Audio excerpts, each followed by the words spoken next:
We have clearance, Clarence. Roger, Roger. What's our vector, Victor?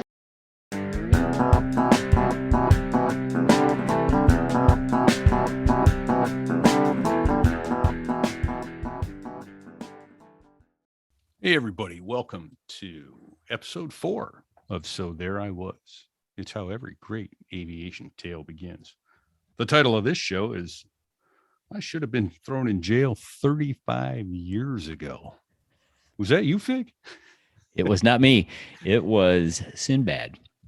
Sinbad, we call him Sinbad the Sailor Man. He was not a sailor. He was a Marine, but he was our guest today. Personal friend, known him for 30 plus years, met him when we were lieutenants together actually I met him at the basic school, but we went through flight school, the Harrier rag together, and then he went to Yuma and never really learned how to be a VSTOL pilot, but he's going to refute that. Yeah, of course he is. He's got great stories. He's a character. Indeed. Some great stories, some good flying stories, a couple sidelong references to some other stuff that went on in various squadrons. And we promised to circle back to those and touch on those in more depth in future episodes. But he does a good job talking about some of the wild stuff he did in airplanes and how he got out of trouble one day with his mother in the car beside him.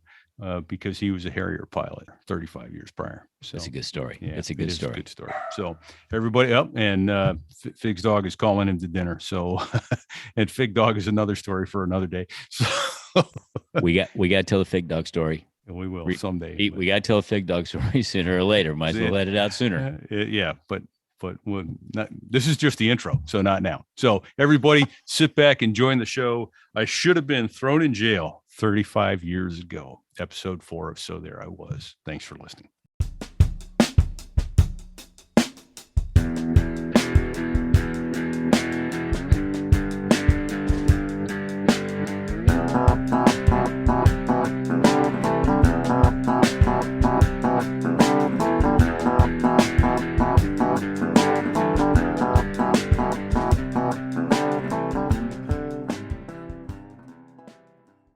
So there I was. That's how every great aviation tale begins. Repeat here from New Hampshire tonight, joined with my co-host. Hey, this is Fig, Kansas City. We are joined by special guest Sinbad from the great state of Nebraska. Welcome, Sinbad. Welcome, gents. Glad to be here. Glad you could come and join us tonight. Some great stories ahead, everybody. I can assure you. Another fellow Harrier driver who survived in spite of his best efforts, I'm sure. Now, Repeat. I didn't want to say this, but now I feel I have to because now we're recording. He was he spent all his time in Yuma. Hot. They don't do a lot of VSTOL out there, so he's not nearly as good. Not nearly as Harrier as we are. He's not good. He's not as Harrier as we are. That's right. So from the get-go, I can see it's already going to be a 2v1, right where I like to be. I'm in a good position. Oh, we've got you trapped at our 6, buddy. Yeah, exactly. I found the enemy. He's at my 6. Yeah, that's right. I want him. You just keep thinking that. Well, Sinbad, tell us how did you get interested in aviation? That's a good story right there. How did I get interested in aviation? Yeah. Have you heard this story before? No, I kind of want to know. It's not really that exciting. Grew up in a small town, middle of Nebraska, out in the country, and we lived about 5 miles on the approach end of the little municipal airport there. And about every third day, we'd have a swarm of crop dusters that would come right in over our head. And I'd sit there mowing the yard, stand there mowing the yard, and watch these crop dusters coming in, saying, that is something I'd probably like to try someday. And then from there, it went to air shows off the Air Force Base. My dad would take my brothers and I to the air show, and that is really what hooked me, was the air show. Yeah. Can you think of an age that you really remember? Hey, this is. I want to say, Chuck, I'm going to say probably around 10 to 12. Okay. 10 or 12 years of age, Nice. somewhere in there. Yeah. So then it went on. And the Harrier is what I saw at the air show. And I said, I'm going to fly that airplane. And then this is a true story. Going to fly that airplane. Had that airplane poster in my room in high school. And then when I went on to college, had the same poster in college. So that's what I wanted to do. So it was an A model poster then. It was an A model. Yeah. Yeah. Yeah. Exactly. I think I mentioned it on one of the first shows somewhere before this, but yeah, the first time I ever saw the Harrier was on television, and I was about 12 or 13. I'm like, oh, that's fake. Yeah. No, Yeah. it's not. Yeah, that can't. Oh, that's fake. The airplanes don't do that. That's like, here's George Jetson. Yeah, right. Yeah. No, yeah, I was kind of interested then. I actually got really interested when I got a ride from one of the doctors in our town. My mother was a nurse at the hospital, and one of the doctors had fortunately he didn't have a doctor killer yet, but he had an Apache. It was next best thing to being there. Yeah. And I got a ride in that thing, and I'm like, this is cool. Thinking of doctor killers, that actually reminds me of another story. Did I tell you this one's fake? So I'm descending into Boston it's probably about 10 or 12 years ago. Boston Approach says I think it was an American Eagle flight, and there was a crossing restriction at the Gardner intersection. And he says, I need you down to 190, expedite through 240. So Eagle responds, coming down, expedite through 240, 190 Gardner. And things are good. About 30 seconds later, Boston Approach comes back and says, hey, American Eagle, I really need you to expedite down through 240. He goes, American Eagle expediting through 240.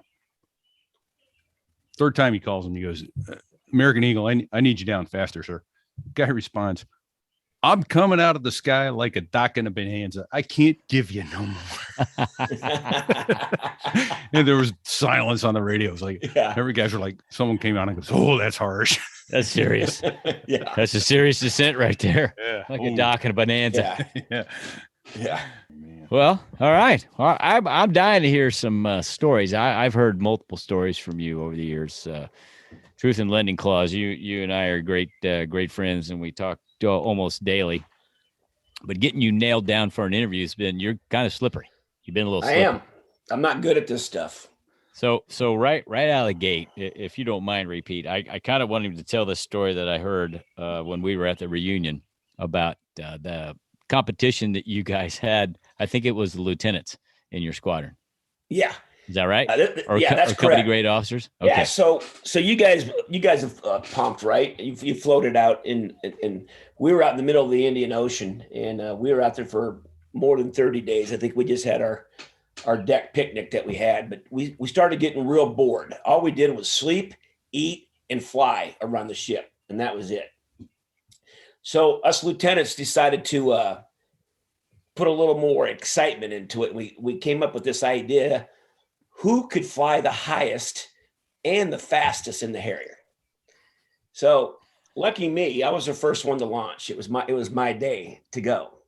And as you guys know, you had that little recording that you could put with the little cassette recording. So it documented. It wasn't just word of mouth. You actually could document the HUD video. It would document the HUD video, so you could see how high the guy was going and how fast the guy was going. So I launched. You had to come back with proof. You couldn't just say this is what. That's exactly right. All right. So we launched off the USS Tarawa, and we're out there in the IO, and I proceeded to climb. And do you remember what the service ceiling was on that Harrier Fig? 45, about 48, 45, 48, somewhere in there. 45. Yeah, that sounds about right. So, mid-40s. So I climb up by myself to about, I want to say it was a little over 50,000 feet. And I don't know if you've ever been that high to anything.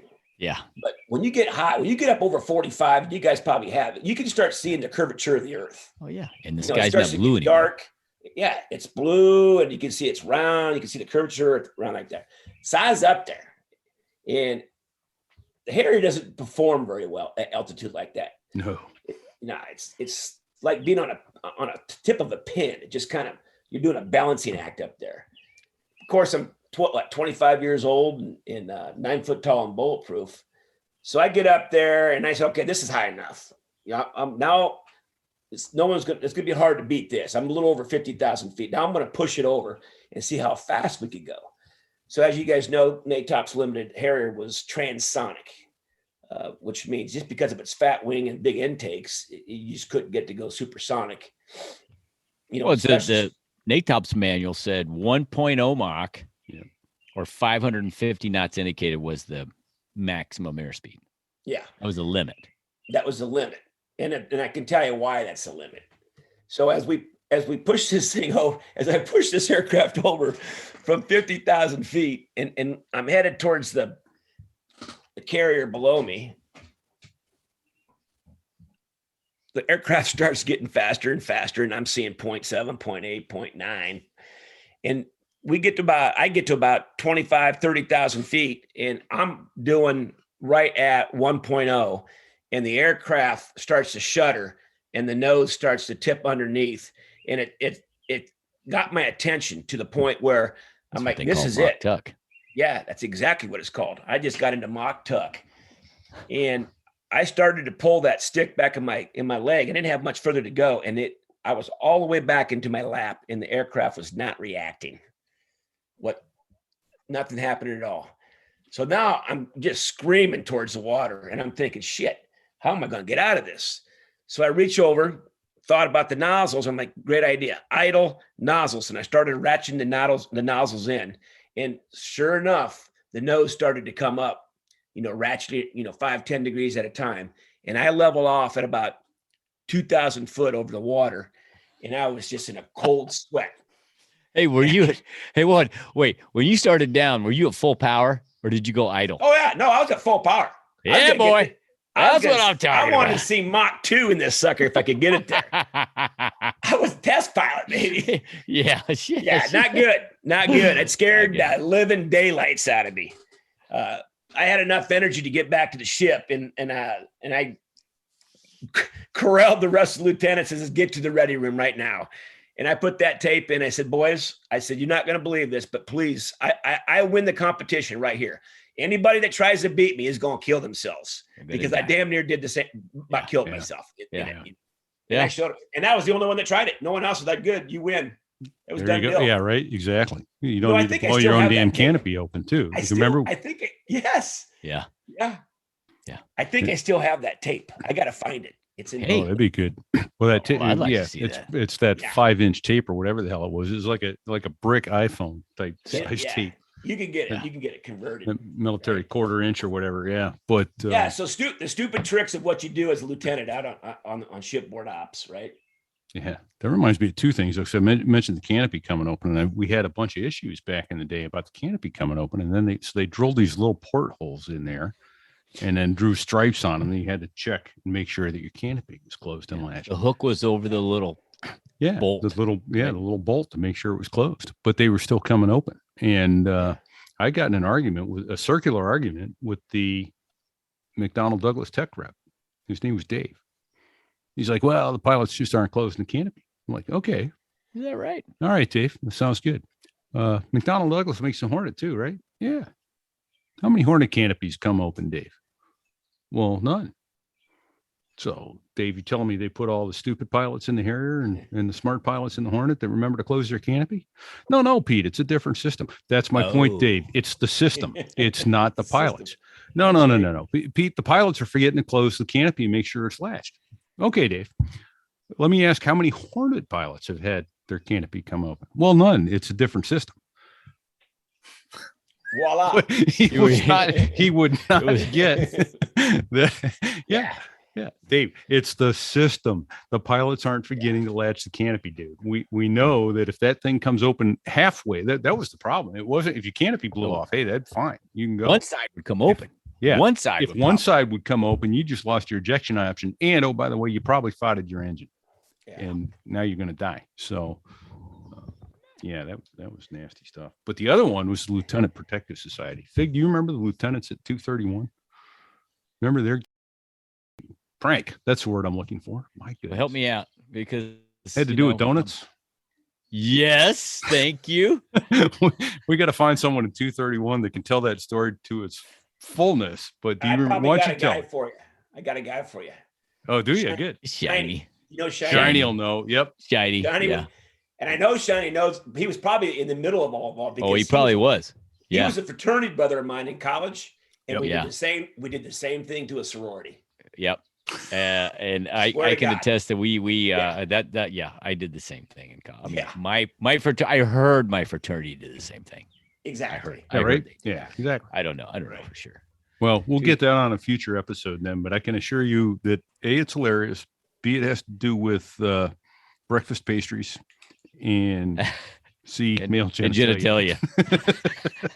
Just Hey, saying. you know what? We need to have Shiny on because Shiny is the only guy I know that married the commanding officer's daughter whilst he was in the squadron. You know how that happened, don't you? Gutsy move, man. So you guys remember the Dirty Shame? Oh, yeah. Yeah. So Shiny Wait, met. hold on. What his- was the dirty shame? Please Yeah, explain. Dirty Shame? The Dirty Shame was the bar on the second deck of the officers' club at Cherry Point. Marine Who Corps hung out Station, there? Cherry Point. Who hung out there really?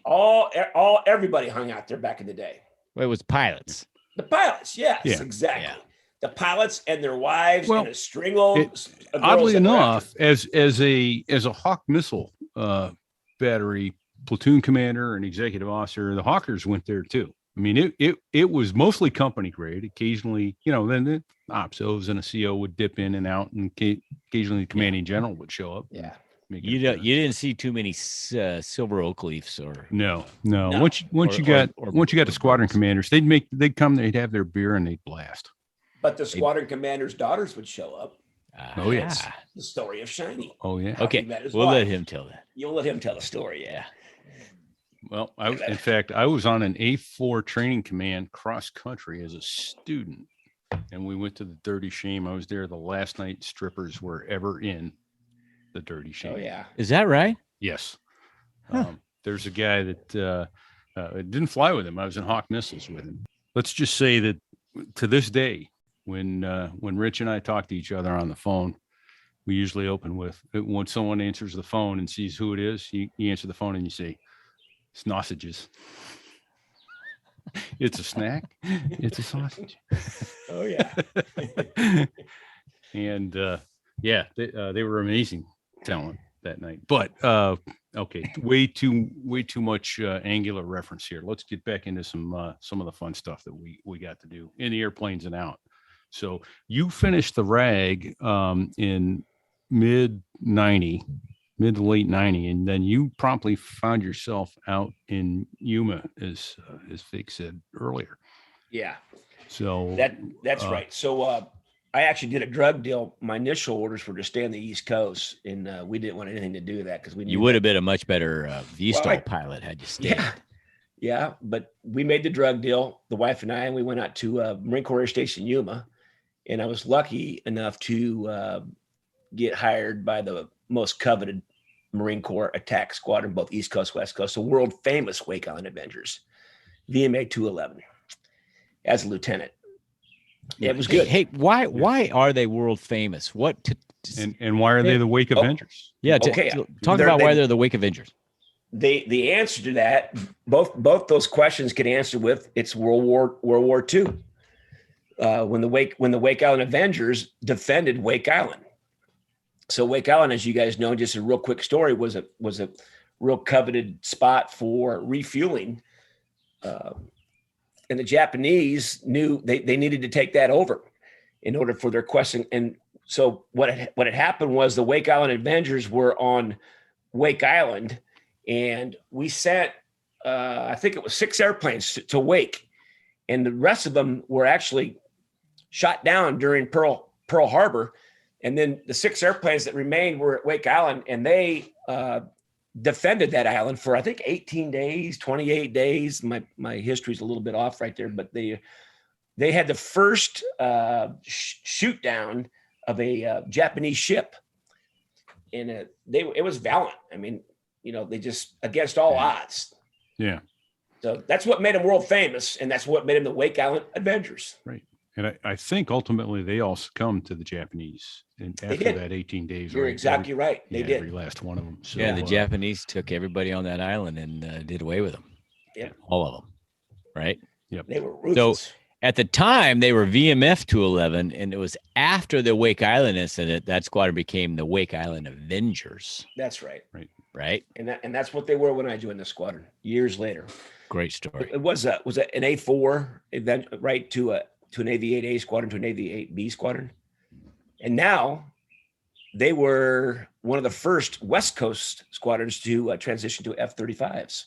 Right. The Wake Island Avengers were. Well, that's impressive. Yeah. I'll give you that. Yeah. That's I'll awesome. give you that. Your Was your VSTOL logo skills, done by Walt Disney? Yeah. Was your squadron logo done by Walt Disney? For everybody listening, we are on video, and I happen to have my 223 shirt on with a bulldog smoking a cigar.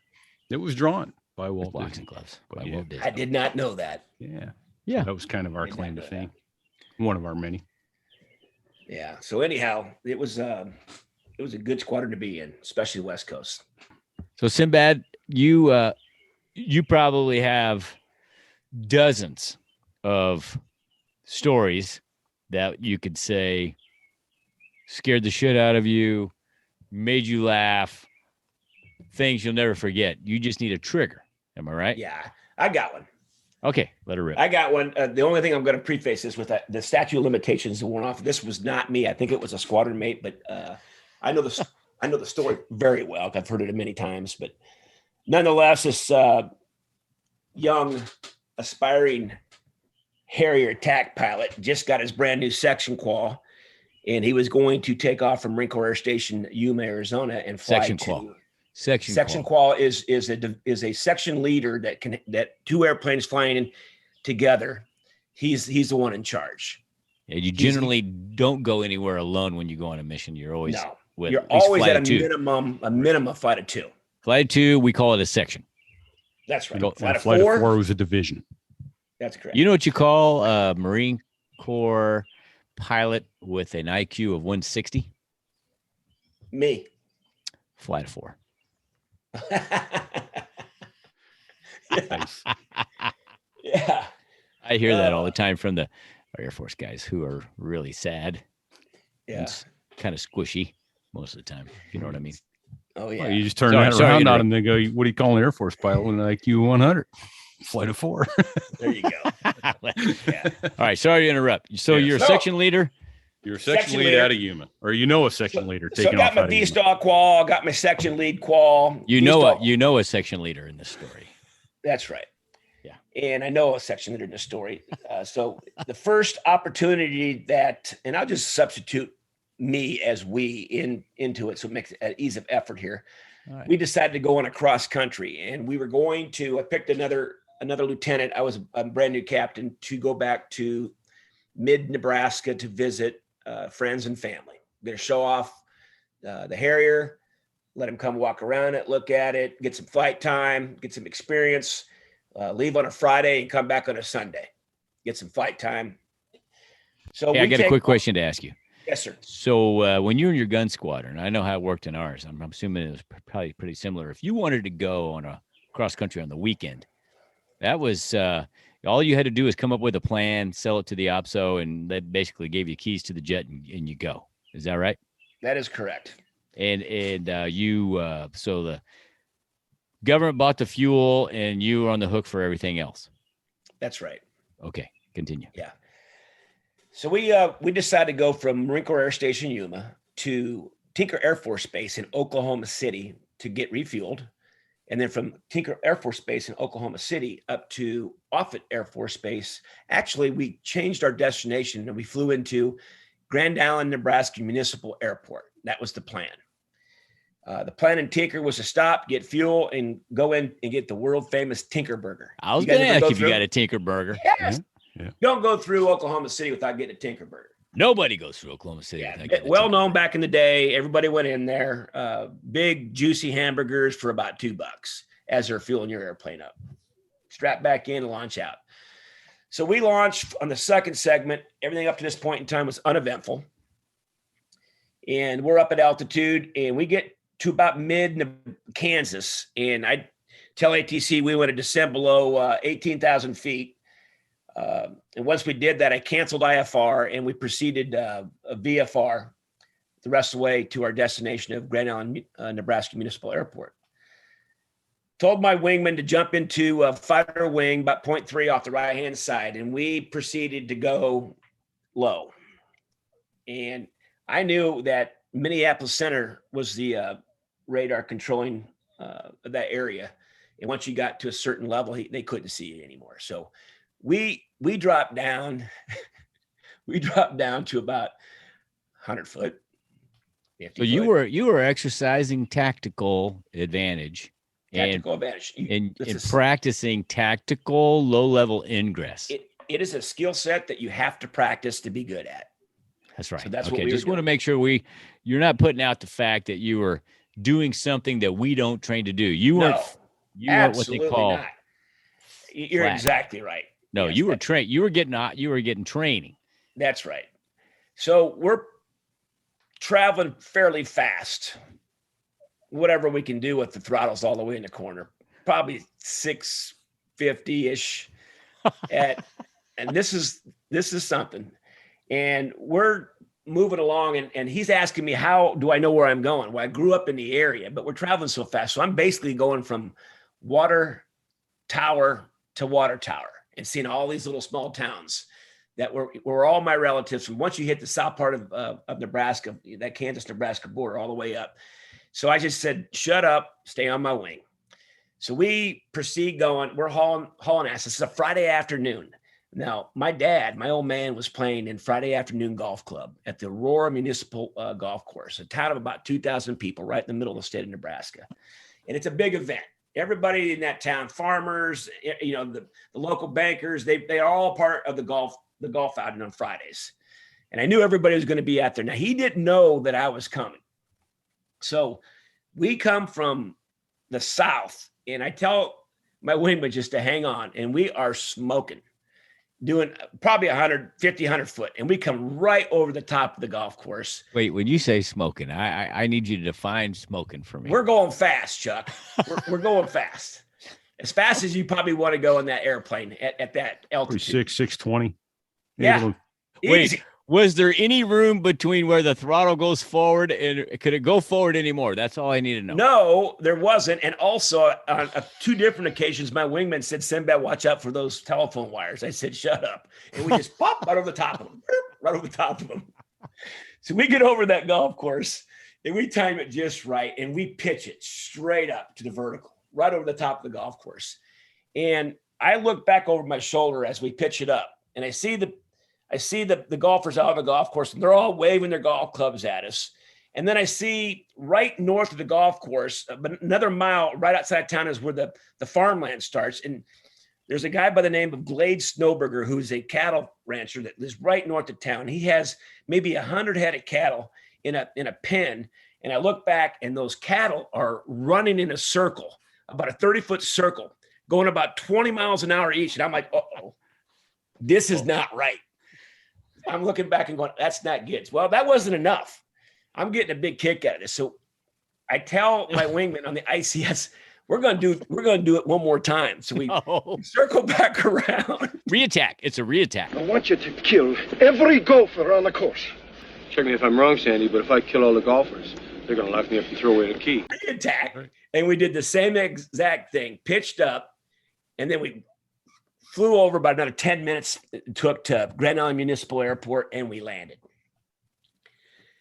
My brother was there, picked us up because he knew we were coming, and Johnny. he took us back to my folks' house, and we were sitting there having beers, and my dad had a grin from ear to ear. Boy, that was his boy, that did all that stuff. It just shook the hell out of that town.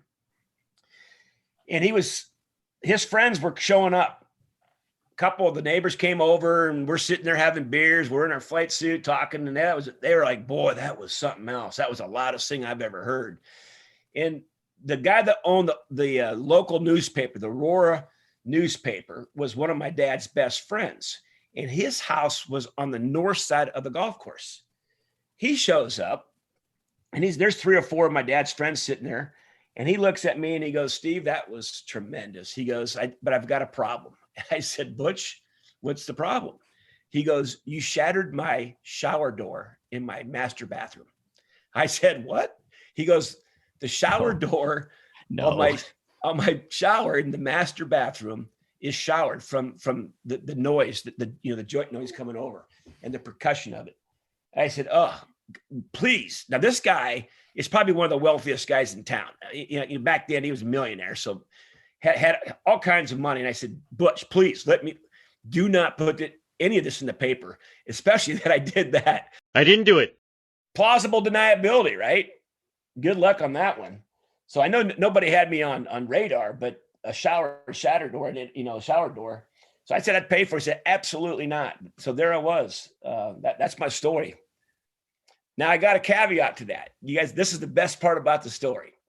I don't care. It's a great Fast forward 30 years. All right. So what is that? A couple, 2-3 years ago, 35 years. I'm back in that same hometown. Now my dad is 85 at the time. He's pretty much just sitting in his chair all the time, watching The Price is Right reruns. That's all he did all day long towards the end of his life. And my sister lived about 10 miles west of the town. So I'm in my pickup truck with my mom. I took her over to see my sister.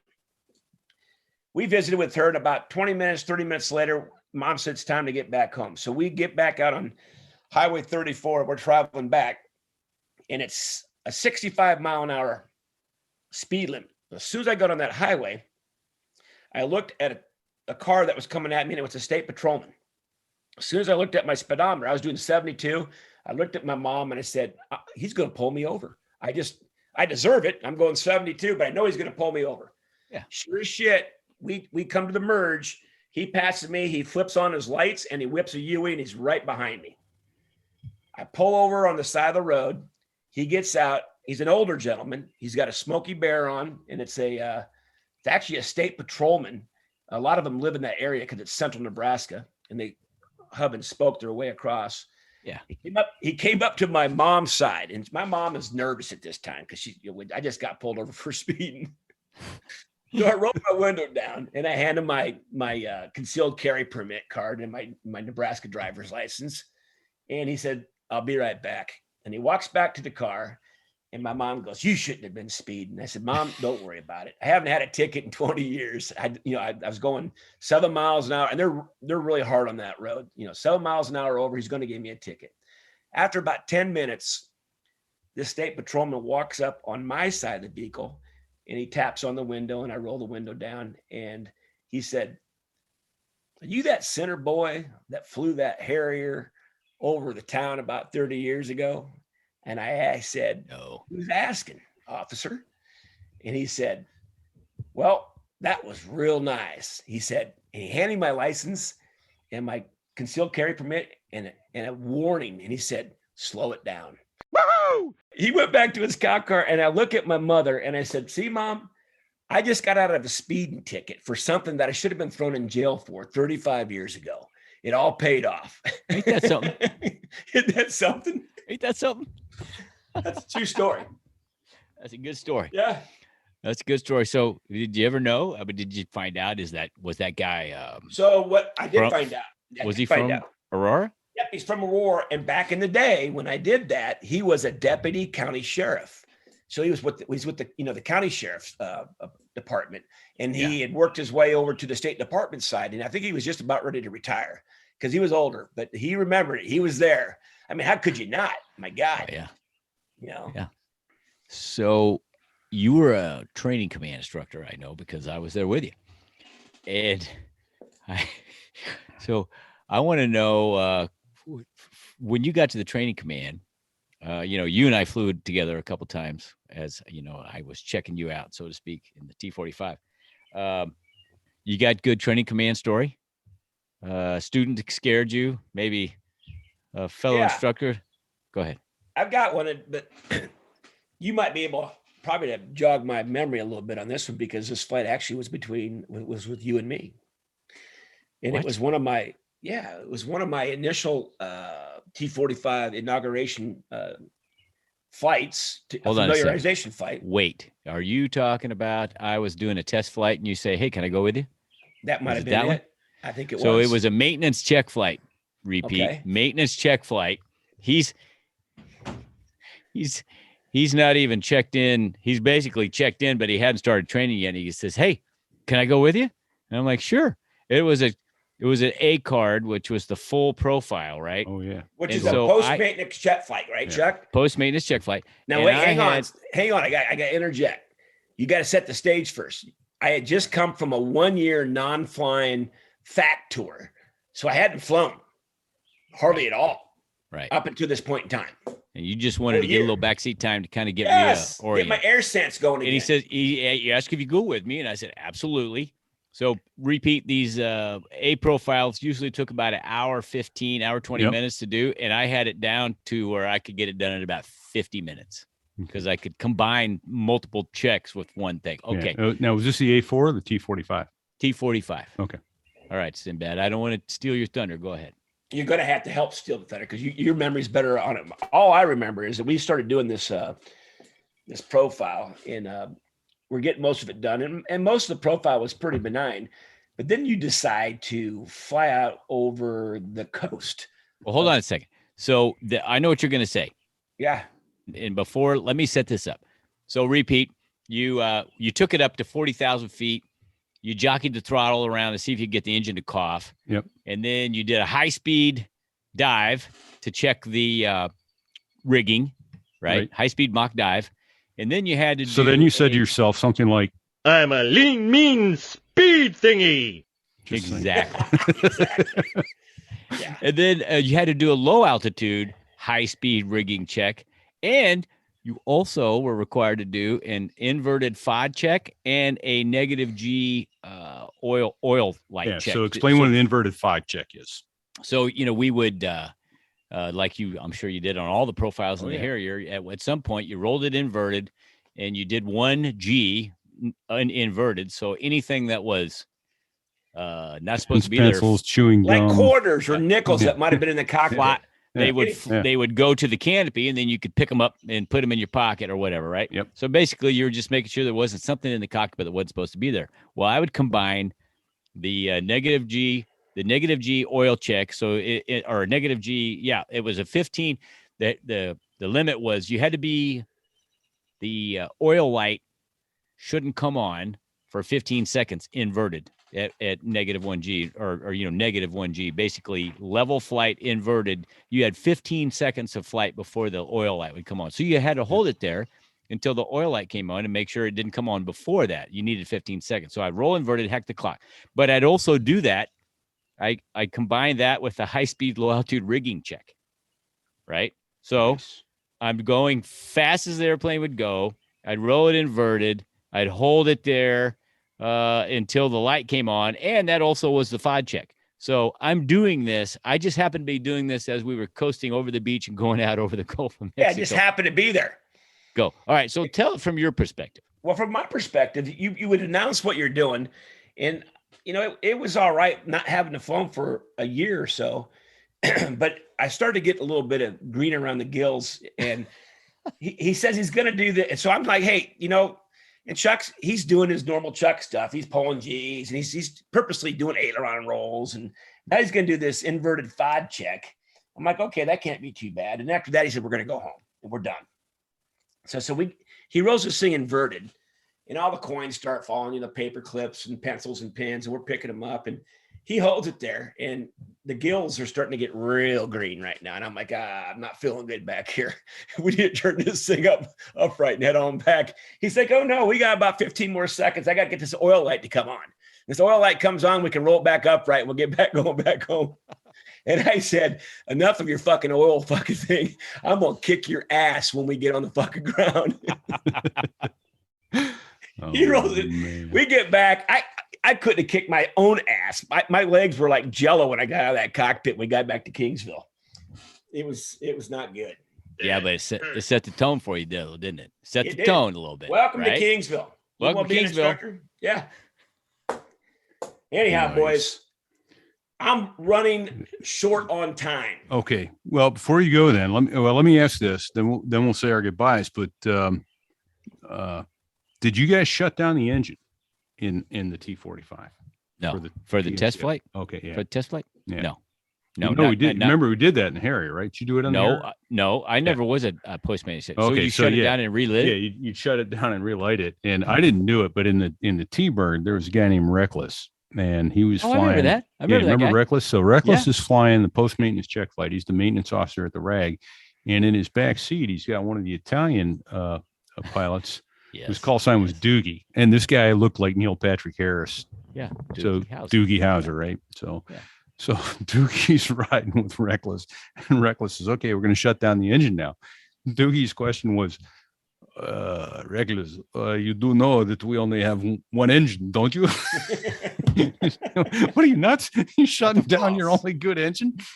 But to which I have to say to this day, I kind of agree with Doogie. Yeah, what the hell are you doing? Thinking back, I think he was pretty smart. Exactly. Why would you voluntarily shut down the only engine you have? Oh, man, no kidding. Because your only other option is a rocket ride. So that's good. Oh man. Well, Sinbad, we can't thank you enough for joining with us. It's always great to have a raconteur such as yourself to come and join and tell some of the wild stuff that went on in the airplane, in the squadron. These were good times. And we were especially blessed and privileged to be able to do this while at the same time getting to serve our country. Exactly. It was neat. But thank you very much for having me on. Yes. Would you be willing to come back and tell more stories at some point? Yes, sir. Because I know you next got time. more. Next time I'm going to prep myself. I'm going to be drinking Dewar Scotch and not just beer. Well, there's that, but all right. Right? All right. The stories get better. You know that. Right.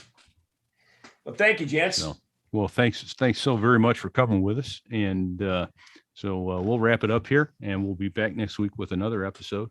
But in the meantime, everybody, check 6.